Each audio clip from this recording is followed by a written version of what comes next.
Dar un gusto y es charlar con Jorge Núñez. ¿Cómo anda, Jorge? ¿Todo bien, querido? ¿Todo bien? Un gusto. Bueno, sos historiador. Soy historiador de profesión, historiador. ¿Sos doctor en historia? Sí, estudié el grado en la UBA, en la Universidad de Buenos Aires, ahí en Filosofía y Letras. Sí. Y después, bueno, me gané una beca y me fui a España a hacer maestría y doctorado. Te fuiste a España a hacer maestría y doctorado. Sí. A ver, ¿qué compone tu carrera? ¿Qué estudia la historia? ¿Estudia la historia total? O sea, Sí, en la carrera de grado estamos hablando, ya son muchos años. Empecé en el 97 y terminé en el 2005, ¿no? Ya pasaron 15 años. Eran 32 materias y tenés un poco historia europea, antigua 1, antigua 2, medieval, moderna, contemporánea. Historia americana 1, 2 y 3, tiene que ver con las cronologías. Historia argentina 1, 2 y 3. Y después tenés materias optativas, historia de Rusia, historia de los Estados Unidos. Ahí ya podés ir un poco armando vos. Hiciste una... Dame si se puede, perdón, Chinito, dame el audio del retorno de él acá, si lo tengo bien escuchado. Hiciste tu doctorado y tu tesis doctoral fue sobre prisiones. Fue sobre prisiones, sí. A ver, explícame eso. ¿Por qué te pusiste a estudiar la historia de las Llegué prisiones? un poco azarosamente, honestamente, como muchas cosas que pasan en la vida. Cuando egreso en el grado, voy rápido para no... cuando egreso en el grado, tenía como el camino de la docencia y la investigación, eran un poco los grandes caminos. Bueno, me gané una beca y... Y empezaste a estudiar prisiones, como tesis. Empecé una beca para hacer una beca de la Agencia Nacional, que es como el CONICET, digamos, para hacer una maestría. Y después, bueno, obtuve otra beca y me fui a España con el Ministerio de Educación. Justo escuchaba a Nicolás Trota. Bueno, honestamente, un poco azarosamente, hablé con una amiga que trabajaba y trabaja el día de hoy en el Patronato de Liberados, que es una institución que se encarga de reinsertar a los presos. Me interesa hablar eso con vos, ¿no? Porque estudiaste las prisiones. En España. En España. Sí. Está bien, pero estudiaste la prisión como... ¿Se puede decir institución en la historia humana? Sí, sí, claro. Bueno, como institución. El hombre, la sociedad moderna, sí. ¿Hace mucho que encierra al delincuente? A ver, ¿en la Edad Media lo encerraba? ¿En la edad, el romano, encerraba o no encerraba? En realidad se usan los términos un poco de manera difusa. Se habla de cárcel en la época romana. A ver, la cárcel como pena privativa de libertad, como la conocemos hoy en día, que vos cometiste un delito, tasado por el Código Penal, y te meten preso. ¿Cuál es la pena? Es tu privación de libertad. ¿Entendés? Esto tiene que ver en el marco de cuando la libertad empieza a ser un valor para el individuo, la pena es privarte de esa libertad. ¿En qué época la libertad empieza a ser un valor para el individuo? Y fines del 18. La prisión moderna, como la conocemos hoy, es de fines del 18, que arranca... ¿Fines del 1800? No, del 18, 1750, 1780, o 1800. Sea, más o menos en el 1000... Vamos a pensarnos en términos históricos argentinos. Podríamos decir nuestra Revolución de Mayo allá por 1810. Sí. Por 1810... Recién hacía unos años que el hombre encerraba al delincuente. Hacía 50, 60 años que en el mundo encerraban al delincuente. Existían las cárceles, por ejemplo, en nuestra... Sí, existía la mazmorra. Te tenían en un lugar encerrado. Lo que yo quiero decir es que la cárcel era un lugar donde vos esperabas la condena. ¿Entendés? Que podía ser el destierro, podía ser los azotes, la horca, podrían cortar una mano, ¿entendés? Sí. Pero la pena privativa de libertad como pena hegemónica, es decir, la pena principal, hoy en día alguien comete un delito, bueno, hay algunas, digamos, multas, etcétera, pero la pena principal es la privativa de libertad, digamos, ¿no? ¿Se entiende? Eso es de fines del siglo XVIII, más o menos, en Europa y en los Estados Unidos, y después llega acá, pero acá en 1810... la cárcel era el cabildo, que la gente estaba ahí esperando la condena. ¿Se entiende lo que quiero decir? O sea, nadie estaba condenado. ¿Por qué vos como historiador, cuando empezás a buscar en libros y haces trabajos de recopilación de datos a través de la historia, te encontrás con que siempre hay un profundo rechazo al que está encerrado del que está afuera? A ver, yo ahora mismo, yo soy investigador del CONICET, digamos, ¿no? Ahora mismo lo que estoy trabajando hace un tiempo ya es la reforma carcelaria que hizo el primer peronismo, el llamado peronismo clásico, que la hizo un tipo que se llamaba Roberto Pettinato, que es el padre de Pettinato, digamos. ¿El padre de Pettinato es reformuló las prisiones en Argentina? En la época de Perón. Fue director general de institutos penales. Lo que es hoy el Servicio Penitenciario Federal. Pero entonces explícame cómo era antes de Pettinato y después de Pettinato. Yo creo, porque todo esto, ¿viste? Uno siempre tiene que andar muy cuidadoso porque son investigaciones en curso. Entonces yo estoy trabajando sobre la reforma que hizo este tipo, que implicó grandes mejoras para los penados y para los penitenciarios, ¿no? La reforma fue en esas dos direcciones, mejorar la alimentación, el deporte, meter deporte, trabajo, educación, mejorar la vida de los penitenciarios, se arma la carrera penitenciaria. ¿Analizaste qué pasó no sé si lo viste, sí, con pandemias en la historia de las prisiones? ¿Qué ocurrió cuando llegaron pandemias? Mira, me haces... Sí, sí. No, es muy interesante porque, a ver, honestamente, de lo que no sé no voy a hablar, digamos, ¿no? Porque, digamos... Estás en televisión, deberías hablar de lo que no sabes. No voy a cometer eso. Dale. No, pero, digamos, a ver, de vuelta. Estamos hablando ya de la cárcel moderna, ¿no? La cárcel como pena privativa.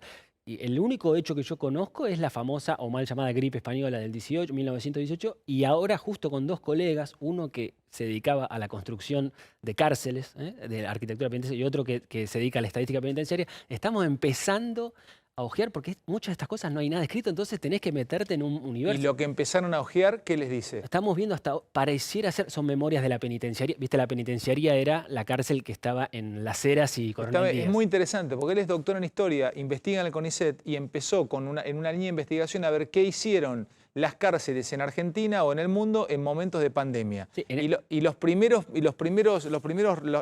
observaciones, las primeras investigaciones, ¿qué te dicen? Te voy a desilusionar porque no, digamos, es muy iniciático lo que estamos viendo y al parecer no tuvo esa gripe, no tuvo mucho impacto en la ciudad de Buenos Aires, digamos, ¿no? Tuvo mucho más impacto, no solo en las cárceles, sino en el resto del país, en el interior, en el noroeste.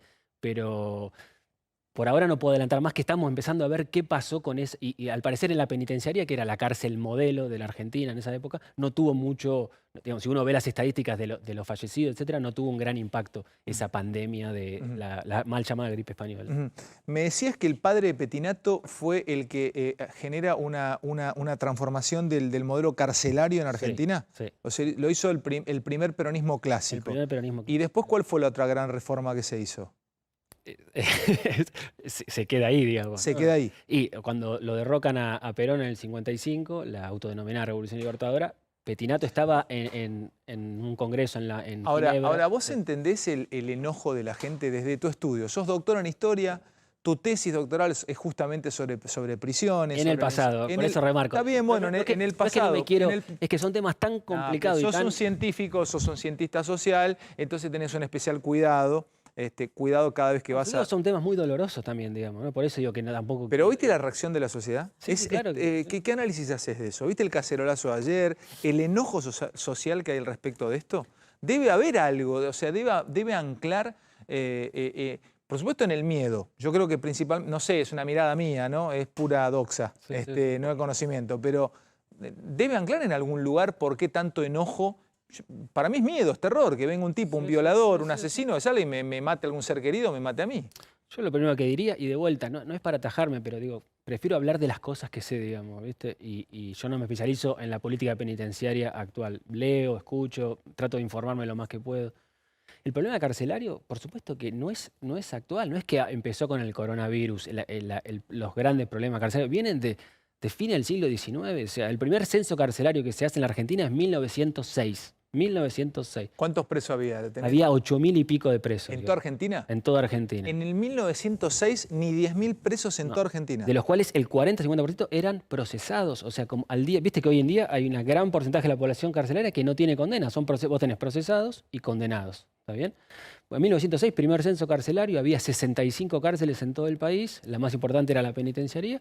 Entonces, bueno, ¿La penitenciaría está ahí donde está Las Heras? ¿En la Plaza de Las Heras? Lo que hoy hay un CGP, o no sé cómo se llama ahora, que toda esa plaza enorme, digamos que ahí estaba la Penitenciaría Nacional. Se creó en 1877 y se demolió en la época de Frondizi, en el 61. Casi 100 años, y fue como el establecimiento modelo, ¿no? de América Latina, básicamente. Había talleres, deporte... Había una imprenta en la cárcel, los presos trabajaban. Y bueno, estaba esta idea de que yo sigo creyendo que el sistema carcelario puede, de alguna forma hay que tratar de que regenere a las personas. Ahora, viste que no sé, debe haber alguna, y trata de ensayarme alguna explicación de por qué. Muchos, de vez en cuando, se fascinan con algún contenido de vida carcelaria.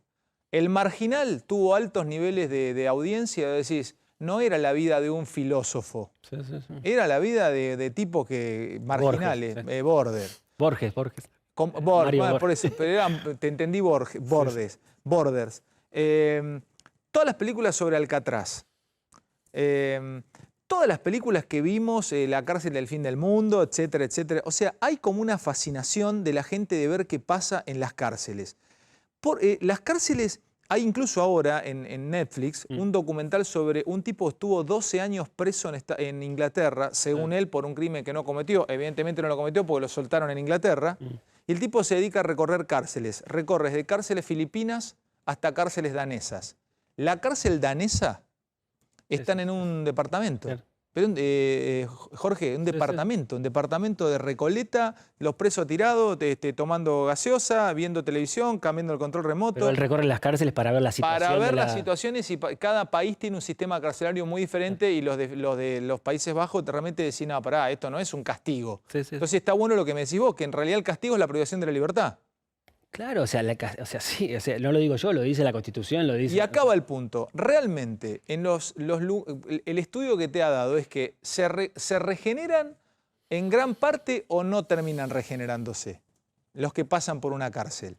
Es que también depende las condiciones, por eso insisto que ahora yo estoy trabajando en la reforma carcelaria de Petinato, fueron estos 10 años, esta década, y ahí se ven mejoras, se ven que bajan los índices de delito, baja la reincidencia, que es el gran problema. Pero a ver, Alejandro, estas cosas que hablamos nosotros, agarrás cualquier libro del 1870 y están planteando lo mismo, la cárcel como escuela del delito. Están ya en 1870 ya te planteaban la cárcel. Pero sí, cuando se crea el Patronato de Liberados, 1918, ¿cuál es el objetivo? Que la gente cuando sale, o sea, que se reforme dentro de la prisión a través del trabajo, la instrucción, la disciplina, y que cuando salga tenga algo, porque si no, ¿qué va a hacer? Va a volver a cometer delitos y va, ¿entendés? O sea, digo, todas estas problemáticas no son nuevas, es lo que quiero decir, y de vuelta no es para no...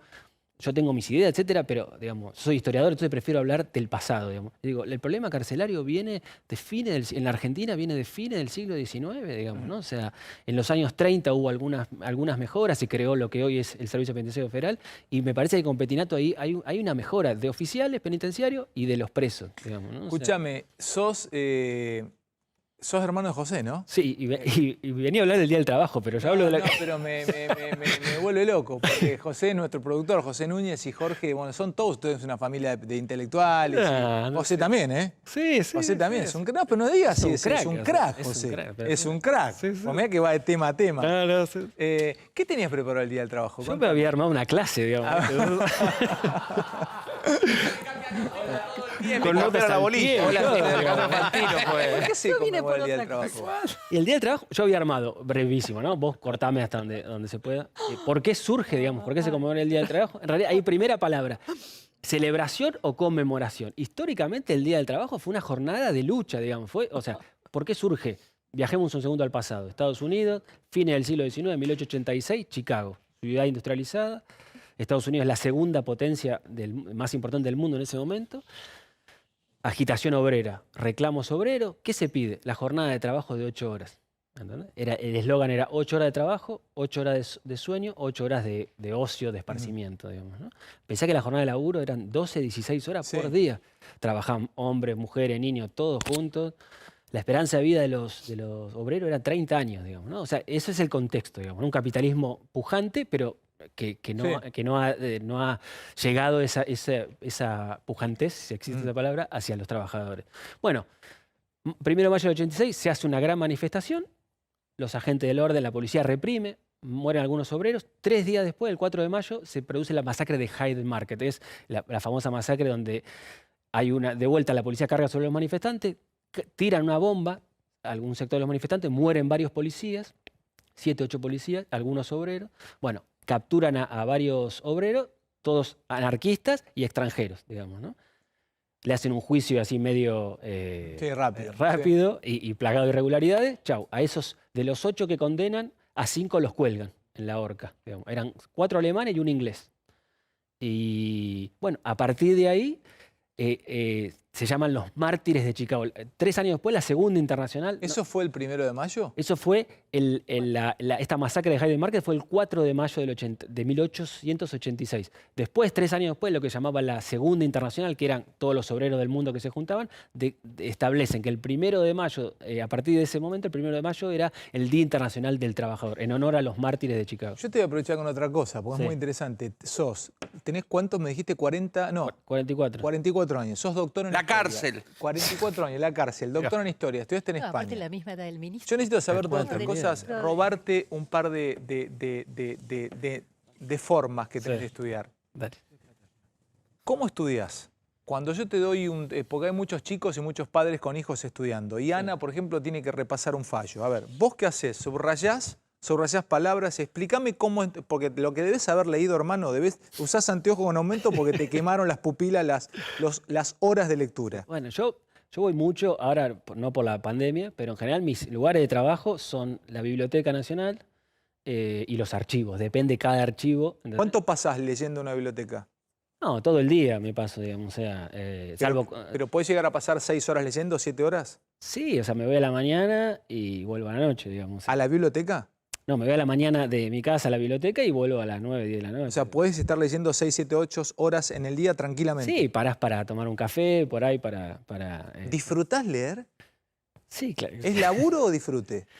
Y yo no lo puedo disociar, porque para mí el trabajo es mi pasión ¿Y cómo elegís un libro? ¿Cómo vas a tal anaquel o a tal...? A mí me gustan este tipo de charlas, porque ¿por qué tenemos que hablar, además del Día del Trabajador hoy, contame un poco de tu vida? A ver, vas a la biblioteca, tenés millones de libros, ¿qué elegís? Claro, vos pensás que también mis lecturas están muy orientadas hacia las cosas que yo estoy haciendo en este mismo momento, ¿me entendés? O sea, por ejemplo, ahora mismo así, estoy con una colega, en realidad es una chica que yo estoy dirigiendo su tesis doctoral, digamos, ¿no? ¿Sobre qué? Sobre la cárcel de San Juan. Sobre la cárcel de San Juan. De San Juan. Ella es sanjuanina y hace la tesis sobre los orígenes del sistema carcelario en San Juan. ¿Y qué estás leyendo ahora? No, pero la he nombrado porque decidimos escribir un artículo sobre, que no sabemos nada y no hay nada escrito, sobre Sarmiento penitenciario. ¿Viste que Sarmiento, 1800 y pico? Decidieron escribir un artículo sobre Sarmiento penitenciario. Las ideas penitenciarias de Sarmiento. Pero ¿y cómo te documentás sobre lo que pensaba de lo penitenciario Sarmiento? Sarmiento estuvo en Chile, vos sabés que estuvo exiliado del rosismo, estuvo en Chile y viajó por los Estados Unidos y visitó las cárceles norteamericanas. Esto que te contaba al principio de la charla. La gran reforma penitenciaria se empezó en los Estados Unidos. Está bien, pero pará, escuchame, Jorge. Listo, tenés la idea. Sí. Ahora, tenés que ir a buscar... Las obras completas de Juan... ahí voy, tenés que leer las obras completas de Sarmiento. No, por supuesto, hay una... justo te cuento ahora mismo porque está pasando ahora. Hay una página web que están los 50 tomos de las obras de Sarmiento colgados y por supuesto voy mirando cuál entraría en las cosas que yo estoy buscando. Uno tiene que ir, está muy direccionado, en ese sentido me refiero. Yo voy muy a lo que quiero buscar. Ahora estoy buscando, por ejemplo, el tomo 5 es viajes por América, ¿entendés? Bueno, pará. Dale. Llegaste al tomo 5 de Sarmiento. Sí. Entraste ahí. ¿Cómo sabés dentro del tomo 5 que habla de penitenciarías? Si tiene un índice, vamos, siempre son muy bienvenidos. Si no tiene, hay que revisar las 500 páginas que tiene.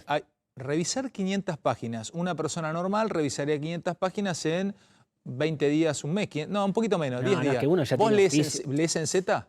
Uno ya tiene oficio de lo que está buscando, digamos. Son muchos años de... Está bien, pero ¿cómo lees? O sea, agarrás y vas leyendo, buscas palabras en el texto. O sea, tenés un golpe de vista de la... Sí. Porque me ha tocado con profesores que un texto que a mí me cuesta leerlo y subrayar, los profesores me han tomado ese texto, hicieron así, golpe de vista, y subrayaron 2 palabras que yo buscaba leyendo. Sí. Ahora, después yo vi una noticia de Clarín, o una noticia de A24.com o de Infobae, sobre cárceles, la miro, y ya detecto la palabra que estoy buscando para hacer un informe para el programa. Entonces quiere decir que es una cuestión de... Es el oficio que te da.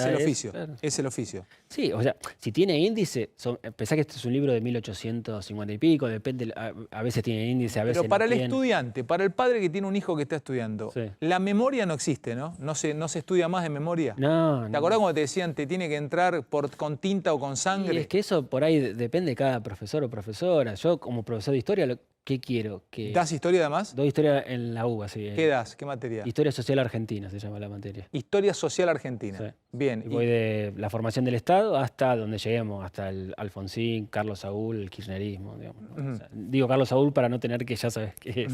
Escuchá. Sí, bueno, queda bien. Escuchame otra cosa. O sea, ¿recomendás entonces leer? O sea, entender para estudiar, para un chico, para un adolescente o para uno más chico. Sí, tratar de comprender, o sea, digamos, no perder. Obviamente, si uno tiene buena memoria, mejor. Si ¿Sabés que cuesta mucho para los pibes hoy comprender un texto, no? Y sí, sí. Ese es el gran déficit que tienen todos en nuestro colegio, cuando salen de la primaria a la secundaria y de la secundaria a la terciaria. Claro. No te comprenden un texto. Sí, sí, sí. Yo digamos, yo doy clase en la universidad. La verdad que el colegio secundario no me llama mucho y por suerte tengo otros medios de vivir que no tengo que dar clase en el colegio. Pero sí, encuentro esos déficits de comprensión. También hay desequilibrios entre gente que viene de algunos colegios, gente que viene de otros colegios. Escúchame, te hago 2 preguntas más y me voy a mi mesa y quiero te quedes un rato más, seguimos charlando. De tus libros que a vos te marcaron, sos doctor en historia, vamos a chulear un poco a un intelectual. Está bueno, estamos en cuarentena, hoy un libro lo podés encontrar en internet, buscás un PDF y está, y lo podés leer. ¿Qué libros están buenos para entender un poco de historia? ¿La historia novelada te gusta? Pérez Reverte, por ejemplo, con El Capitán a la Triste, o Trafalgar, Alexandro ¿viste la historia de Alejandro Magno? ¿Eso te gusta eso? No es para desilusionarte, pero tal vez... No, desilusioname, pegame acá, dale. No, pero el problema también es con la... O sea, yo me dedico... Esta es una cosa, soy historiador, me dedico a una cosa muy específica. Nadie estudia la historia universal. Hoy en día todas las disciplinas están muy segmentadas. Cada uno estudia. De hecho, nadie haría una historia carcelaria argentina desde de totalidad, sino vas segmentando. Hay gente que estudia los años 20, gente de los años 30, gente en las cárceles en la dictadura, que ya es otro cantar, digamos, ¿entendés? Parece ahora mismo, por eso digo, yo leo muchas cosas vinculadas con mi laburo. Entonces, la verdad que me encantaría tener más tiempo para leer. Siempre son pendientes míos, digamos, ¿viste? Pero también es eso. A veces uno te pasaste 10 horas en la biblioteca y no tenés ganas de ponerte a leer, digamos, literatura. Yo sé que es un déficit mío que lo tengo que corregir, pero me pasa un poco eso. Prefiero mirar, ¿viste? No tengo tele, pero miro YouTube. ¿No tenés tele? No tengo tele, ¿no? No es de una pose, no tengo, ¿no? O sea, miro YouTube, igual te miro a vos, o sea, muchas cosas. Todos los programas que están los miro en YouTube, que ahí se suben un montón de cosas, digamos, ¿no? ¿Y a tu hermano le das para leer, a José? Y es duro. Él dice que empieza y se duerme, ¿viste? Entonces, por ahí está con un libro, lee 2 páginas y se duerme, pero... No. ¿Ustedes son una familia, los Núñez? ¿Tienen padre y madre de qué? ¿A qué se dedican tu papá y mamá? Mi viejo falleció hace mucho, era matemático. ¿Tu papá era el papá tuyo? ¿Cuántos hermanos son ustedes? 4. 4 hermanos. Sí. Vos tenés 40, bueno, decime 44, 45, José, Julia 48. ¿Qué hace Julia? Julia es guía de turismo, vive afuera hace muchos años. ¿Y el otro? El otro es físico, física teórica, Carlos. ¿Físico teórico es el otro? Sí.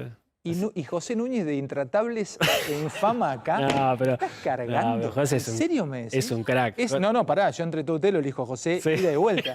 No, me muero con la historia de los Núñez. Es una historia para hacer los Núñez, en vez de los Osborne.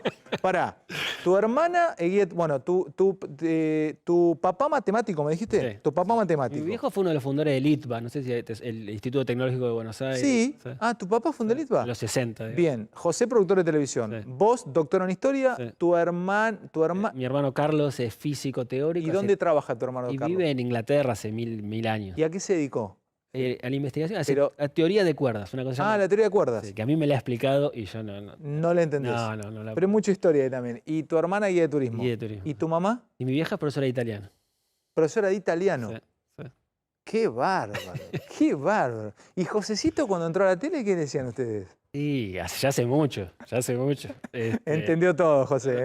Cada uno, yo creo que lo importante es hacer lo que a uno le gusta. Me parece que eso es si uno tiene que dejar algo, una idea, es hacer lo que te gusta y metele con todo. Te aprovecho con una última pregunta antes de irme al corte. Sí. Yo la pasé muy mal cuando estaba... Viste que acá, según el gobierno que hay, cambian hasta los textos. Sí. Los manuales de estudio. En un momento dado vino una ola revisionista, un poco más me hicieron quemar unos tomos de Levene que me había regalado mi papá. Sí. Mi viejo me heredó unos tomos de Alejandro Levene y yo los tenía... Ricardo Levene. Ricardo Levene. Y un día se lo mostré a Pacho O'Donnell, porque Pacho venía siempre a mis programas y hablábamos de caudillos. y me regaló Pacho toda la historia completa de Jorge Abelardo Ramos. Y me dice, no, esta es la historia, no la del EBN. Qué malos textos, me lo voy a entender. Sí, sí.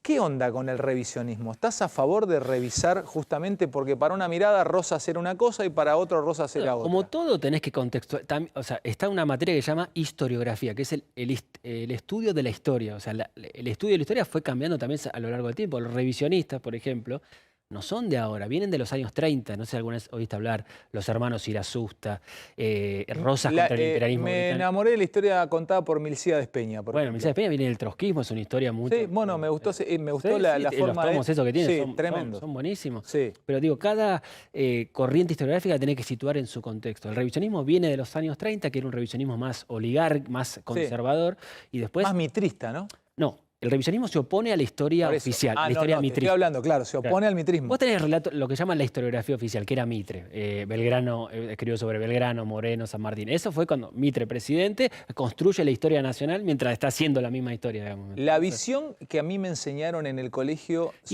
sobre San Martín y Belgrano, ¿condice realmente con la que vos estudiaste después en la facultad? ¿Eran tipos abnegados? ¿Eran tipos...? Mirá, una de las cosas que yo... Perdón que te interrumpa. Una de las cosas que... La facultad, como te decía, te da cosas y otras las tenés que buscártelas vos, digamos, ¿viste? La facultad no es una institución total que vos estudiás lo que te dan. O sea, a mí, por ejemplo, es tal vez una crítica. En mi carrera no ves mucho las figuras individuales, San Martín, Belgrano. Yo lo fui aprendiendo por mi cuenta, digamos, leyendo por... Bueno, Belgrano me parece una figura... Justo ahora estoy trabajando en algunas cosas. ¿Belgrano te parece una figura... ¿En serio me decís? Fascinante, fascinante. ¿Belgrano? O sea, ¿Pero por qué? ¿Más que San Martín? Es que son, digamos, pensalos a los dos. ¿Pero por qué Belgrano?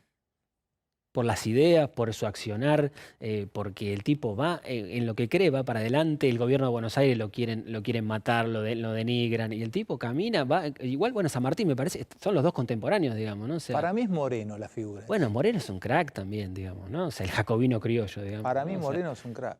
Sí, son tipos fuera de serie, digamos, ¿viste? Y hay que analizarlo siempre en su contexto, digamos, ¿viste? No pedirle a Moreno que sea, no sé, no decía nada no era feminista. Decime lo último y me voy al corte. Sí. ¿Vos estás de acuerdo con esa línea histórica que viene, no sé, en algún momento lo escuché decir, Rivadavia conecta con Mitre, Mitre conecta con la oligarquía de los años 50 y la oligarquía de los años 50 conecta con el PRO y con Macri? Y la línea que viene del otro lado es Moreno, Dorrego, San Martín, Rosas Perón. San Martín, Rosas Perón. ¿Coincidís con esas líneas si te vas para atrás o no?